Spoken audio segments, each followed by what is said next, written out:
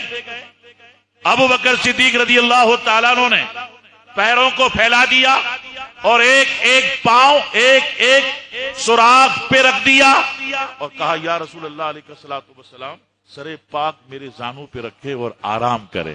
سبحان اللہ سبحان اللہ. اللہ اکبر. دوستو یہ ہے ایمان، یہ ہے محبت، یہ ہے عشق مصطفیٰ صلی اللہ علیہ وسلم. اللہ کے نبی صلی اللہ علیہ وسلم آرام فرماتے ہیں، استراحت فرماتے ہیں، اور ادھر سوراخ میں حرکت ہوتی ہے. اور حرکت سے یہ پتا چلتا ہے کہ حرکت کس موذی جانور کی ہے. سوراخ میں سانپ ہے. ابو بکر صدیق رضی اللہ تعالیٰ عنہ نے طے کر لیا، مان لیا، مگر کریں کیا؟ اگر پیر کو سمیٹتے ہیں تو محبوب کے آرام میں خلل واقع ہوتا. سبحان اللہ. رسول اللہ صلی اللہ علیہ وسلم کی نیند کا، آرام کا اتنا خیال کیا ہے کہ نیند و آرام کی خاطر جان کو قربان کر دیا. جو نبی صلی اللہ علیہ وسلم کے آرام کا ایسا خیال رکھے، نبی صلی اللہ علیہ وسلم کی نیند کا ایسا خیال رکھے، وہ نبی صلی اللہ علیہ وسلم کی سنتوں کا کیسا خیال رکھتے ہوں گے. وہ نبی صلی اللہ علیہ وسلم کی شریعت کا کتنا خیال رکھتے ہوں گے. وہ دین کے احکام کا کتنا پاس و لحاظ رکھتے ہوں گے. ان کے دل میں خدا کا کیسا خوف ہوگا اور نبی صلی اللہ علیہ وسلم کی کیسی محبت ہوگی. اس نے ڈس لیا، زہر سرایت کرنے لگا، اور جیسے جیسے زہر پھیلنے لگا جسم میں شدت کی تکلیف ہونے لگی، اور شدت کی تکلیف کو برداشت کر رہے ہیں، مگر قوت برداشت کے ساتھ ساتھ آپ کو زخم کا اور درد کا ایسا احساس ہوا کہ اس کی تکلیف کی وجہ سے آنکھوں میں تازہ تازہ اشک کے قطرے نمودار ہوئے. اللہ اکبر. ہل نہیں رہے، حرکت نہیں کر رہے، خاموش بیٹھے ہیں کہ جان جاتی ہے چلی جائے، روح نکلتی ہے نکل جائے. اے ابو بکر، جان نچھاور ہو رہی ہے، نچھاور کر دو محبوب کے آرام کے لیے. لیکن ابو بکر کے اشکوں نے محبوب کی بارگاہ میں فریاد کر دی. موقع پلک سے گویا ستارے عریضے پاک پہ نچھاور ہو رہے ہیں. اللہ اکبر. گرم گرم اشک کے قطرے جیسے رخسار پہ گرے. نبی صلی اللہ علیہ وسلم نے آنکھوں کو کھولا. ما لک یا ابا بکر، اے ابو بکر کیا ہوا؟ کیوں رو رہے ہو؟ یہ آنسو کیوں آ گئے؟ کیا ہمارے نبی صلی اللہ علیہ وسلم کو علم نہیں تھا؟ آقا کو پتا نہیں تھا؟ ہمارے نبی صلی اللہ علیہ وسلم کی نیند امتی کی نیند جیسی تھی؟ معاذ اللہ نہیں. کہنے والے نے کہا کہ ہمارا میر میں خانہ بہت ہوشیار ہے ساقی، ہمارا میر میں خانہ بہت ہوشیار ہے ساقی. نگاہیں سو رہی ہیں، دل بیدار ہے ساقی. سبحان اللہ سبحان اللہ. نگاہیں سو رہی ہے، دل بیدار ہے ساقی. مگر مشیت تھی کہ محبوب امتحان ہے تمہارے عاشق کا، امتحان کے مرحلے سے گزر رہا ہے، تم چپ رہو گے. اور جب یہ اپنے امتحان میں کامیاب ہو تب صلہ دے دینا، بدلہ دے دینا، اس سے پہلے کچھ نہ کہنا. اعلیٰ حضرت امام علیہ سنت رضی اللہ تعالیٰ عنہ فرماتے ہیں سر عرش پر ہے تیری گزر، سبحان اللہ، دل فرش پر ہے تیری نظر، سبحان اللہ، سر عرش پر ہے تیری گزر، دل فرش پر ہے تیری نظر، ملکوت و ملک میں کوئی شے وہ نہیں جو تجھ پہ آیا نہیں. سبحان اللہ سبحان اللہ. شب معراج ایک صحابی حضرت معیم بن عبداللہ نحام، انہیں تکلیف تھی، شدت تھی، عارضہ تھا کھانسنے کا. کبھی کبھی رات کو کھانسی ایسی پیدا ہوتی کہ کھٹیا پہ بیٹھ کے دیر تک کھانستے رہے. روایتوں میں آیا ہے کہ نبی صلی اللہ علیہ وسلم دوسرے دن جب صحابہ کرام کو معراج کی روایت اور معراج کے حالات اور معراج کے واقعات سنا رہے تھے اسی درمیان حضرت نعیم بن عبداللہ بھی تشریف لائے، تو انہیں دیکھ کے نبی صلی اللہ علیہ وسلم مسکرانے لگے اور فرمایا نعیم کل رات کھانسی نے تمہیں بہت تکلیف دی، اللہ اللہ، کل رات کھانسی نے تم کو بہت ستایا۔ کہا یا رسول اللہ علیہ الصلوۃ والسلام بالکل صحیح فرمایا، میرے آقا فرماتے ہیں میں جنت میں تھا، تیرے کھانسنے کی آواز وہاں سنی۔ سبحان اللہ سبحان اللہ سبحان اللہ۔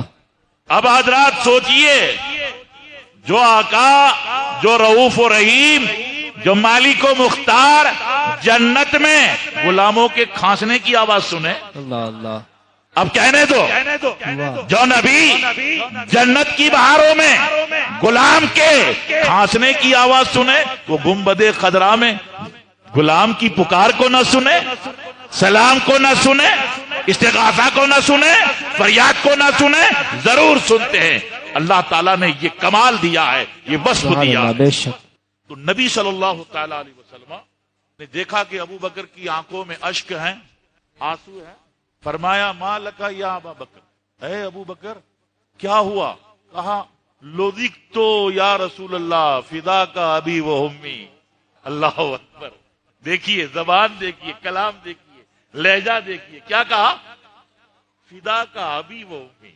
ورنہ کسی دوست کی وجہ سے کسی کو کہیں تکلیف پہنچتی ہے، اب مان لیجئے مفتی اسلم صاحب اور حضرت خلیل صاحب، ارے بھائی دو دوست ہیں، دوستی اچھی خاصی ہے بھائی، غم اور خوشی میں سب ساتھ رہتے ہیں، مگر اتفاق سے مفتی اسلم صاحب کا کوئی کام تھا اور مفتی خلیل صاحب کو گزارش کی کہ تھوڑا آپ خیال رکھیں۔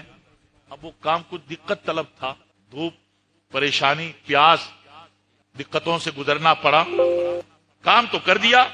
وہ کام اس لیے کیا کہ دوست کا کام ہے، رفیق کا کام ہے، ساتھی کا کام ہے، مگر ساتھ ساتھ شکوہ بھی کر دیتے، کیا یار آپ کا بھی کام تھا، بہت زحمت اٹھائی، شکوہ ہو جاتا ہے۔ اخلاص ہے، محبت ہے، دلی تعلق ہے، مگر کہیں کہیں شکوہ ہو جاتا ہے۔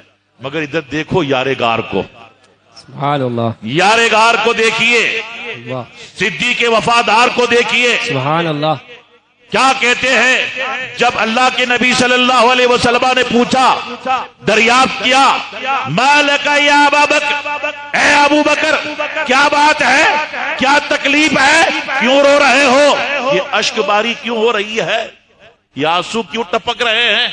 تو کہا لذکت تو یا رسول اللہ فدا کا ابی و امی، یعنی میں تو فدا، میں تو قربان، آپ پر میری ماں بھی قربان، میرا باپ بھی قربان۔ سبحان اللہ سبحان اللہ، اللہ اکبر۔ بس اللہ کے نبی صلی اللہ علیہ وسلم بیٹھ گئے، کہا کہاں ڈسا بتاؤ، مقام زخم بتاؤ، مقام زخم بتایا، فوراً انگشت مبارکہ میں لعاب شریف لیا اور مقام زخم پہ لعاب شریف رکھا۔ جیسے ہی لعاب شریف مقام زخم پہ رکھا، درد کافور ہو گیا، راحت اور سکون پیدا ہو گیا، تکلیف دور ہو گئی، گویا رونگٹے میں یا کسی جسم کے حصے میں کوئی تکلیف تھی نہیں۔ اللہ اکبر، ہمارے اور آپ کے آقا صلی اللہ تعالی علیہ وسلم، اعلیٰ حضرت رضی اللہ تعالیٰ عنہ نے اس کا ذکر کیا کہ صدیق بلکہ غار میں جاں ان پہ دے چکے، اور حفظ جاں تو جان فروز غرر کی ہے، اگرچہ جان کی حفاظت یہ بھی اہم فرائض میں سے ایک فریضہ ہے، مسلمان کو قصدن۔ اللہ اکبر، اس پر علماء کرام نے بہت کچھ لکھا ہے، مگر موقع نہیں ہے، اتنا وقت نہیں ہے۔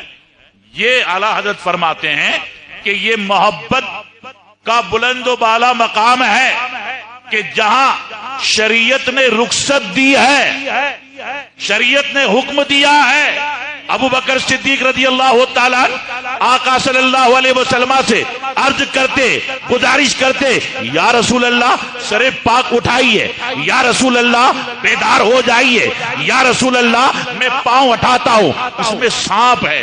تو حضور ناراض نہیں ہوتے، حضور خفا نہیں ہوتے، مگر عشق ابو بکر صدیق کی معراج بھی نہیں ہوتی۔ سبحان اللہ، یہ جو مقام معراج ملا ہے، یہ جو اللہ اور نبی صلی اللہ علیہ وسلم کی طرف سے پذیرائی ہو رہی ہے، یہ جو انعام مل رہا ہے، یہ جو اکرام مل رہا ہے، یہ جو نوازش ہو رہی ہے، وہ چیزیں نہ ہوتی۔ اللہ اکبر۔ اس لیے کچھ نہیں کہا، چپ چاپ جان کو محبوب کے قدموں میں نچھاور کر دیا۔ اور پھر اعلیٰ حضرت فرماتے ہیں رضی اللہ تعالیٰ عنہ، مولا علی نے واری تیری نیند پر نماز، مولا علی نے واری تیری نیند پر نماز، وہ بھی عصر جو سب سے اعلیٰ خطر کی ہے، سبحان اللہ، جو صلاۃ وسطیٰ ہے، خاص جس کی تاکید آئی ہے، 5 نمازوں میں درمیانی نماز ہے، مگر مولا کائنات نے محبوب صلی اللہ علیہ وسلم کے آرام اور آپ کی نیند اور استراحت کے لیے نماز کو قضا کیا۔ اعلیٰ حضرت فرماتے ہیں، کہتے ہیں ہاں یہ تو ان کی محبت تھی، یہ تو ان کا عشق تھا، یہ تو ان کا جذبہ وفا تھا، یہ تو ان کا ایمان تھا۔ یا رسول اللہ علیہ الصلوۃ والسلام، غلامی کا حق ادا کیا انہوں نے، عشق کا حق ادا کیا انہوں نے۔ ادھر غار سور میں ابو بکر صدیق نے آپ کی محبت میں بے خود ہو کر کے جان نچھاور کر دی، اور مقام صحابہ میں علی نے آپ کی محبت میں بے خود ہو کر کے نماز کو قضا کر دیا۔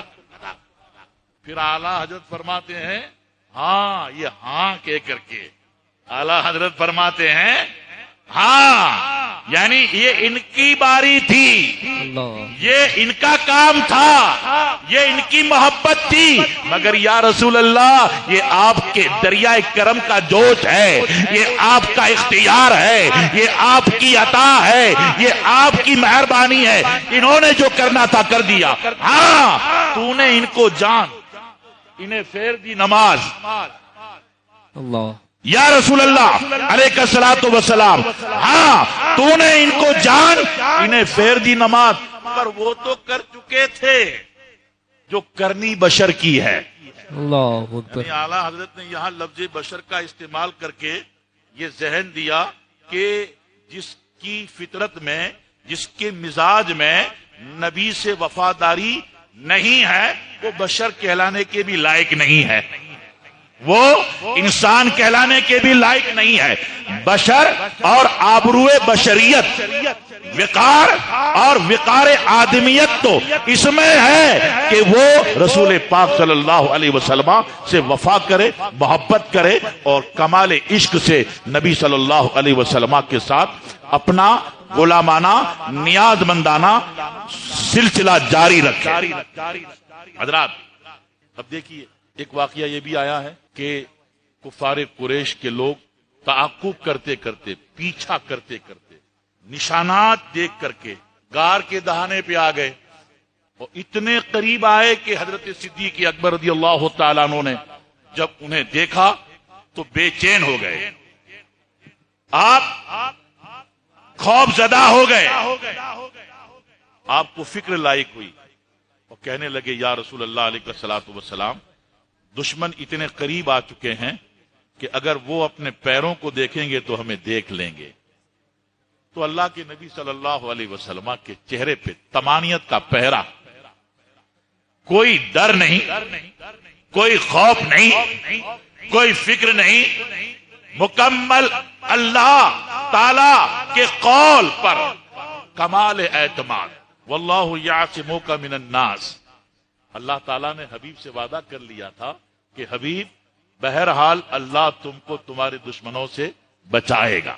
اس لیے جب حضرت صدیق اکبر رضی اللہ تعالیٰ عنہ نے عرض کیا یا رسول اللہ علیہ الصلوۃ والسلام دشمن قریب ہے، تو نبی صلی اللہ علیہ وسلم نے اطمینان سے فرما دیا اور تشفی دی، تسکین دی، لا تحزن ان اللہ معنا۔ احادیث مبارکہ میں آپ دیکھیں گے، سیرت میں علماء کرام نے لکھا ہے اس روایت کو کہ حضرت صدیق اکبر رضی اللہ تعالیٰ عنہ کو اپنی فکر نہیں تھی، ان اقتل فانا رجل واحد، اگر میں قتل کر دیا گیا تو مجھے میرے قتل کا کوئی غم نہیں ہے، اس لیے کہ میں تو ایک فرد ہوں، امت کا ایک فرد ہوں، لیکن یا رسول اللہ علیہ الصلوۃ والسلام اگر آپ کو کچھ ہو گیا اور آپ دشمن کے گھیرے میں آ گئے، آپ کو تکلیف ہوگی تو یا رسول اللہ علیہ الصلوۃ والسلام آپ کو آنچ آنے سے پورے دین اسلام پہ آنچ آئے گی، قوم مسلم پہ آنچ آئے گی۔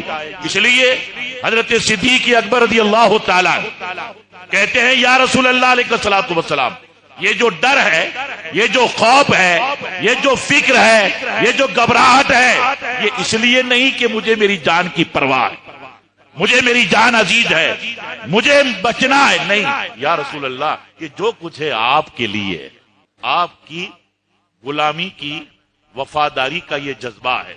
مگر ہمارے آقا صلی اللہ علیہ وسلم نے کیا فرمایا؟ لا تحزن ان اللہ معنا۔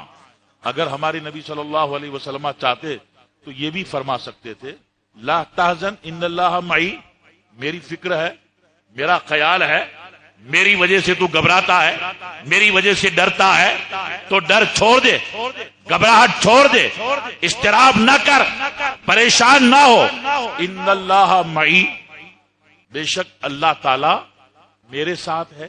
تو یہاں بات مکمل ہو جاتی، مدعا یہاں پورا ہو جاتا۔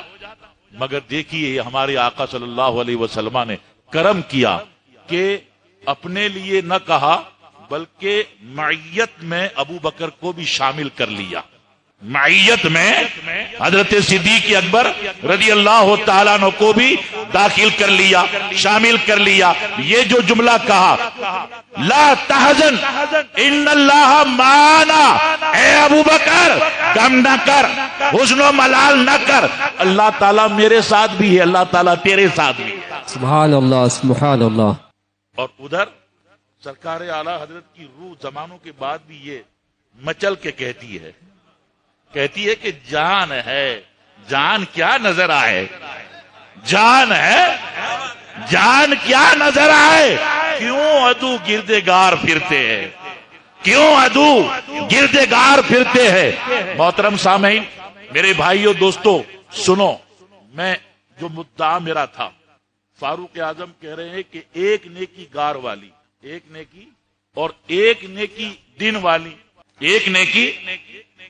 فاروق اعظم رضی اللہ تعالیٰ عنہ فرماتے ہیں کہ جب رسول اللہ صلی اللہ علیہ وسلم کا وصال مبارک ہو گیا، آپ ہماری ظاہری نظروں سے پردہ فرما گئے، اور عرب قبائل میں، دیہاتوں میں ارتداد پھیل گیا، اور کچھ لوگ ایسے تھے کہ جنہوں نے نماز پڑھنے کا تو اقرار کیا، ہم نماز پڑھیں گے، ہم روزہ رکھیں گے، ہم امامہ پہنیں گے، ہم داڑھی رکھیں گے، ہم اسلامی وضاقتہ میں رہیں گے، ہم اسلامی معاشرہ میں رہیں گے، زکوٰۃ نہیں دیں گے۔ اللہ اللہ، یعنی ضروریات دین کا انکار، رکن اسلام کا انکار، فریضہ اسلامیہ کا انکار۔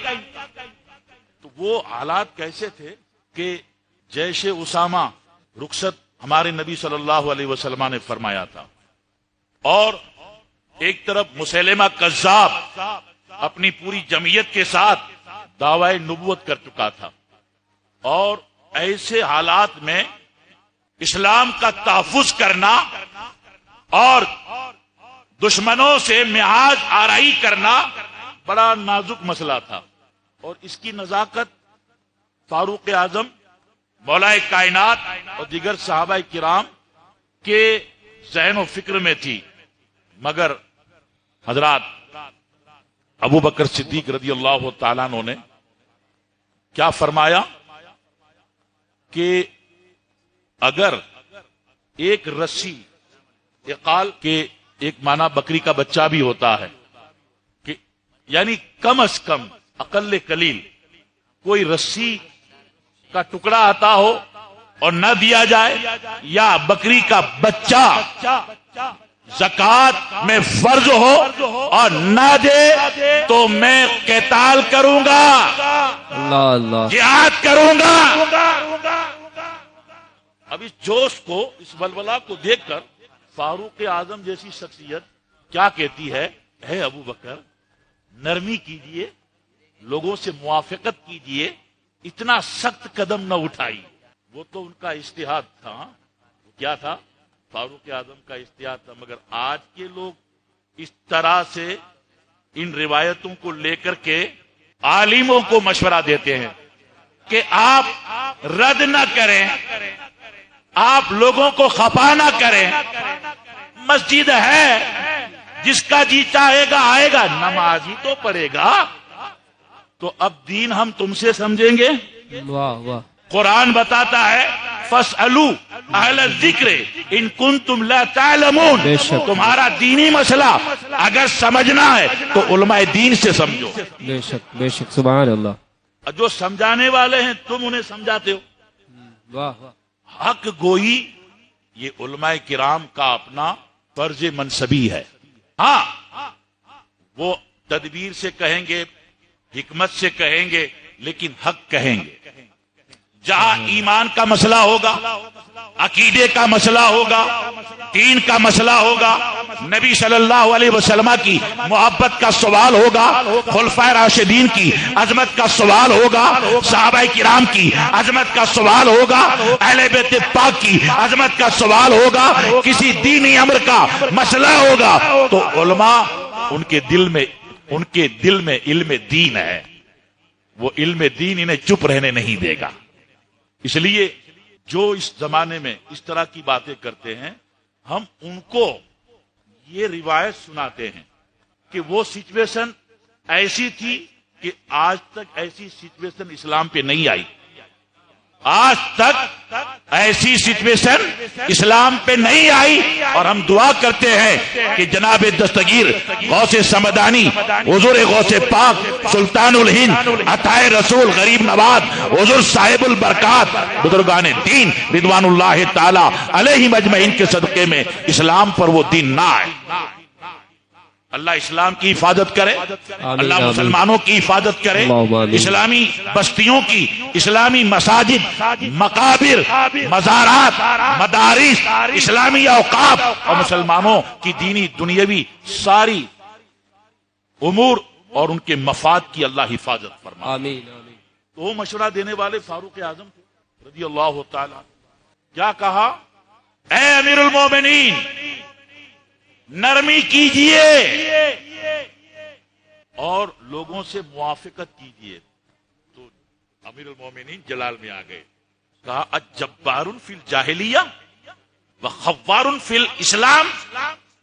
اے عمر, جب اسلام نہیں لائے تھے تو بہت طاقتور تھے, بہت بلبلہ تھا, بہت جوش تھا. کیا ہوا؟ اسلام لانے کے بعد نرم ہو گئے؟ نہیں. اے عمر سنو, دین کامل ہو گیا, وحی کا سلسلہ منقطع ہو گیا. اینقص وانا حی. اللہ اللہ. لب و لہجہ دیکھیے. انا کہا کہ جب حق ایک کے ساتھ ہو تو وہ ایک بھی سواد اعظم ہو سکتا ہے. جب حق حضور تاج الشریعہ کے خلاف طرح طرح سے آوازیں اٹھی تھی. تاج الشریعہ علیہ رحمت رضوان کے خلاف. ہندوستان تو ہندوستان, جب حج کرنے گئے تھے وہاں بھی گھیر لیا, اور گھیرا ہی نہیں, اٹھا کے لے گئے حراست میں. اور وہاں کی طاقت, وہاں کے علماء, وہاں کی پولیس, وہاں کی مملکت, وہاں کا دبدبا. کہا تم. اس لیے حضرات, ایمان اور عقیدہ اللہ تعالیٰ کی ایسی نعمت عظمیٰ ہے کہ اس میں کہیں بھی کسی بھی موڑ پر لچک نہیں آنی چاہیے. عقیدہ ہمارا محفوظ ہونا چاہیے, عقیدہ پختہ ہونا چاہیے. میں عرض کر رہا تھا کہ جب حضور تاج الشریعہ, کچھ لوگ کہہ رہے تھے کہ یہ تاج الشریعہ لقب کہاں سے آیا. اب جن کو حسد ہے, عناد ہے, وہ تو کچھ نہ کچھ لوگوں میں شوشے چھوڑیں گے اور لوگوں کی عقیدت و محبت میں درار ڈالنے کی کوشش کریں گے. کہا آج تک تو ہم نے سنا نہیں کسی کا لقب تاج الشریعہ ہو. آج تک تو ہم نے سنا نہیں کسی کا لقب تاج الشریعہ ہو. یہ تاج الشریعہ کا لقب کہاں سے مل گیا؟ ہم یہ کہتے کہ میاں تم تو ایسا لگتا ہے کہ پوری دنیا کی اسلامی تاریخ پڑھ کے بیٹھے ہو، حالانکہ علم سے تمہیں کوئی نسبت نہیں، کبھی مدرسہ میں گئے نہیں، استاد گرامی کی خدمت میں زانو ادب طے نہیں کیے، ابھی کوئی کتاب پڑھی نہیں ہے، بس یہ ہے کہ جو آتا ہے بول دیتے ہیں۔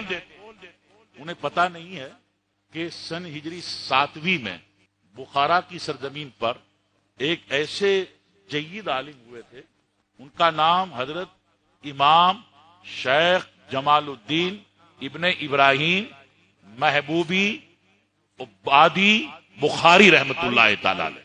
سبحان اللہ۔ ان کا لقب ثانی امام اعظم تھا۔ سبحان اللہ۔ کیا تھا؟ ثانی امام اعظم۔ ثانی امام اعظم۔ اور ان کے لگتے جگر حضرت علامہ امام شمس الدین احمد، ان کا لقب تھا صدر الشریعہ اول۔ سبحان اللہ۔ واہ۔ صدر الشریعہ اول اور ثانی امام محمد۔ سبحان صدر اللہ۔ الشریعہ اول اور ثانی امام محمد۔ پھر علامہ امام شمس الدین احمد کے صاحبزادے امام محمود، ان کا لقب تھا تاج الشریعہ۔ سبحان اللہ۔ امام محمود کا لقب تھا تاج الشریعہ، اور امام محمود کے لگتے جگر الشاہ علامہ عبید اللہ۔ اللہ اس لب کی لاج رکھ لے، آمین آمین اللہم آمین۔ اور اس نام کے لوگ با اسم با مسمہ ہو جاوے۔ ان کے لڑکے مسعود، یعنی امام محمود کے لڑکے امام مسعود، اور امام مسعود کے لڑکے امام عبید اللہ، یہ صدر الشریعہ ثانی ہوئے۔ سبحان اللہ۔ کیا ہوئے؟ شریعہ ثانی۔ اور بخارا کے جس علاقے میں یہ پورا خاندان مدفون ہے، اس کا نام بھی مقبرہ شرع آباد۔ واہ۔ مقبرہ یعنی زندگی میں تو اپنے مدرسہ میں، اپنی خانقاہ میں، اپنے حلقہ میں، اپنے علاقے میں شریعت کے خلاف کہیں کسی کو پنپنے نہیں دیا، ہمیشہ اٹل رہے، مگر جہاں مدفون ہوئے وہاں بھی کسی کو غیر شریک حرکت کرنے کا موقع آج تک نہیں ملا، تو علماء نے نام ہی رکھ دیا مقبرہ شرع آباد۔ اس طرح کے خاندان بہت ہیں ہندوستان میں، دنیا میں، اور حضور اعلیٰ حضرت رضی اللہ تعالیٰ عنہ کے خاندان کو دیکھیے۔ سبحان اللہ۔ علامہ امام رضا علی خان صاحب قبلہ، سبحان اللہ۔ جنہوں نے بریلی شریف میں دارالافتاء کی بنیاد رکھی۔ جب انگریزوں نے قبضہ کر لیا تھا روہیل کھنڈ پر اور ایک دارالافتاء مسلمانوں کا بند ہو گیا، تو حضرت امام رضا علی رضی اللہ تعالیٰ عنہ کی غیرت ایمانی نے گوارا نہیں کیا، آپ نے اپنی طرف سے دارالافتاء کی بنیاد رکھی، اور زمانوں تک آپ نے فتاوی دیے، اور جب آپ قریب مرگ ہوئے تو موت سے پہلے ہی اپنا نائب بنا لیا تھا، اپنا سجادہ بنا لیا تھا حضور علامہ نقی علی خان صاحب رحمت اللہ تعالی علیہ، جنہوں نے کئی ایک کتابیں لکھی، ہزاروں فتاوی دیے، اور امام نقی علی دنیا سے پردہ کرے اس سے پہلے اپنے شہزادہ کو بنا لیا، ایسا بنا لیا، ایسا بنا لیا کہ اللہ اللہ جس کے فتووں نے، ماشاءاللہ جتنی دنیا میں فتاوی کی کتابیں ہیں، کل ملا کے 15-20 بڑی بڑی کتابیں ہیں، ان کو ایک طرف رکھو اور بیچ میں فتاوی رضویہ شریف کو رکھو۔ سبحان اللہ۔ کوئی سبحان اللہ۔ مبالغہ نہیں کر رہا یا زمین و آسمان کے کلابے ملا نہیں رہا، اللہ نے جن کو علم دیا ہے، جن کو اللہ نے تحقیق دی ہے، وہ جانتے ہیں کہ اگلے مفتیان کرام، اب مان لو عالمگیری فتاوی ہندیہ عالمگیری، حضرت اورنگزیب عالمگیر رحمت اللہ تعالی علیہ نے 500 علماء کرام کی جماعت تشکیل دے کر اور ان کی خدمت کر کے ان فتاوا کو ترتیب دلایا۔ اعلیٰ حضرت رضی اللہ تبارک و تعالیٰ عنہ نے الحمدللہ اکیلے تنہا، سبحان اللہ، اور ایک فتویٰ ایسا ہے، ہزاروں فتاوا میں اب جیسے تیمم والا فتویٰ ہے، حسن التعمم، تیمم کے موضوع پر اعلیٰ حضرت نے جو تحقیق کے دریا بہائے، اور پانی پوچھنے والے نے صرف اتنا پوچھا کہ مائع مطلق، آب مطلق جس سے غسل و وضو جائز ہے، اور مائع مقید جس سے طہارت جائز نہیں، بس اتنا سوال۔ اعلیٰ حضرت نے پوری تقریباً 80 صفحات پر مشتمل کتاب لکھی، النور والنارق۔ آپ نے اس میں 350 پانی کی قسمیں گنائی، سبحان اللہ، 350، اور اعلیٰ حضرت نے فرمایا ان 350 میں 160 پانی کی ایسی قسمیں ہیں جس سے بلا کراہت وضو اور غسل جائز ہے، سبحان اللہ، بلا کراہت وضو اور غسل جائز ہے، اور 124 ایسی قسمیں ہیں جس سے وضو اور غسل جائز نہیں، اور 23 ایسی قسمیں ہیں جس میں جواز اور عدم جواز پر ائمہ کو اختلاف ہے۔